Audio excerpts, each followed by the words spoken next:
Okay, so I wanted to do an update on what I'm seeing with buyer's agreement. This is all in reaction to the NAR lawsuit. If you guys are unfamiliar with that lawsuit, you need to look it up. If you are buying a house anytime soon, you need to understand the NAR lawsuit and the fallout from it because it impacts you, the buyer. That's right. So once upon a time, it was widely believed that the seller would pay the buyer's agent's commission. This was never a requirement. It was always a negotiation, but the lawsuit alleged that people weren't told that. And is that possible? Yeah, totally, right? Totally. It's the real estate industry. Anything's possible. So now when a seller's selling their home, it used to be that they would say seller to pay XYZ towards buyer's agent commission. They can't say that anymore. So the buyer's agents will not know if the seller's paying commission. If they're not paying commission, they won't know, okay? Now, you as the buyer are signing a buyer's agreement where you're saying you will pay the buyer's agent commission, which means it comes out of your money. It cannot be financed into the loan. So as a lender, I'm telling you right now, it cannot be financed in the loan. If someone's telling you it can, they're wrong, okay? If it could, I would be talking about it. So you're gonna be signing a buyer's agreement. And there's two portions to it. Number one, how much you pay the agent, and number two, the time period. I am seeing everything right now. I am seeing agents trying to get 4%. I'm seeing agents get 1.5%. I'm seeing, agents offering flat rate services, and I would definitely say with any of this, you need to be reading the fine print. I was looking at one last night where it was a flat rate service. It was like, I'll be your real estate agent. It's $4,400 if the house is under $300K. And you pay me that. Okay, you're like, well, that sounds reasonable. Well, wait a second. When you read the fine print, that was for 90 days. And even if you don't find a house, you have to pay them. Well, how do you feel about it now? Right? Personally, would I feel super comfortable with that? No, because I don't like having a 90-day clock on me, especially because there's so many parts of the country where there's low inventory and it can take longer to find a house. But secondly, because I'm like, what's your incentive to really work hard?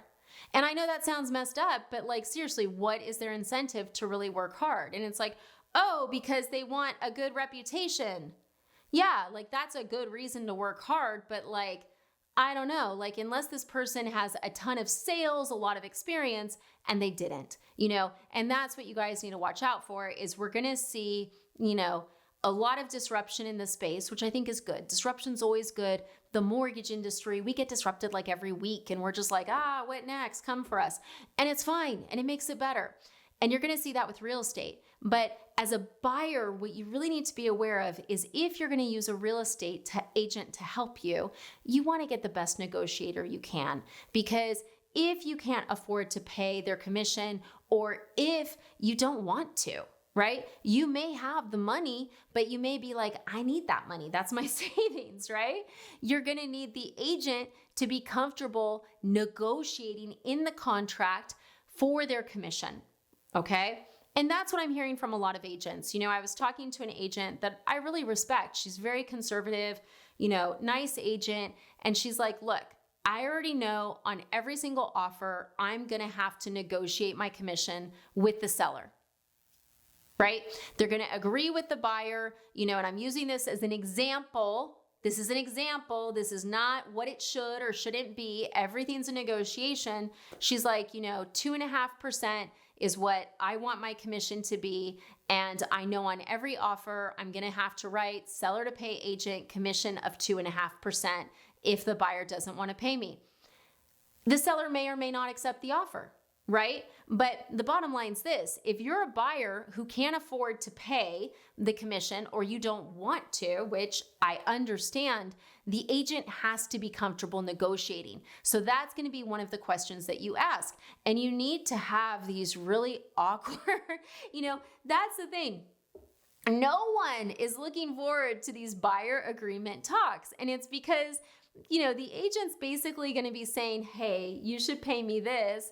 And in many cases, you're going to be saying, no, I don't want to pay you that. I might pay you this. Or you're going to go, okay, but I don't have any money, right? So you need to be able to say, hey, like, I don't have cash for this. You're going to have to negotiate with the seller. Are you cool with that? And if they go, like a lot of the agents I work with, we've been talking about this. I do a lot of business where people don't have cash and we're getting the seller to help with closing costs and we're going to need the seller to help with the agent's commission.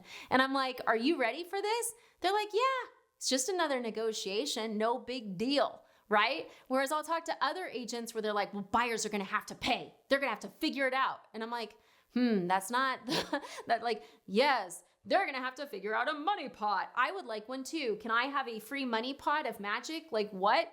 So there's going to be different personalities. So as a buyer, you need to make sure that A, you're having these conversations, do some research, but most importantly, being honest with your agent with what your expectations are. And if they say, well, you can't negotiate for that here or anything else, and that's what you need, it's just not the right agent for you. So at that point, okay, it's time to move on, And like, if someone was saying to me, like if I said, hey, like, I would love you to help me. I can't pay you. Can you negotiate with the seller for the commission? I just don't have the cash. And if they said, well, you better find it, I'd be like, bye. I wouldn't go look for it at all. Like I wouldn't even like, oh, is it there? I wouldn't even do that. I'd be like, bye.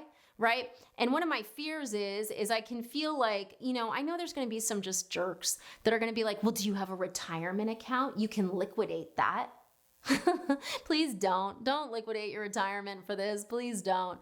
So quick video, probably not. It's probably 30 minutes when I look at it later, but I just wanted to bring this to your attention. I'm going to do more videos as this rolls out because it's uncharted waters. Everyone's kind of hiding from it, hoping there's going to be some big solution that makes sense, but it's not forthcoming. Important note, as a mortgage lender, guys, I can't tell you how much to pay an agent. I can't help you negotiate the buyer's agreement. We can't do any of that because if we do any of that, then we're also putting ourselves at risk for price collusion or anything else. So it needs to be your decision what you want to pay the agent. So do a bunch of research, keep your eyes open, but just make sure you're working with someone who's a good negotiator and they'll negotiate in a way that benefits you. Thanks for watching.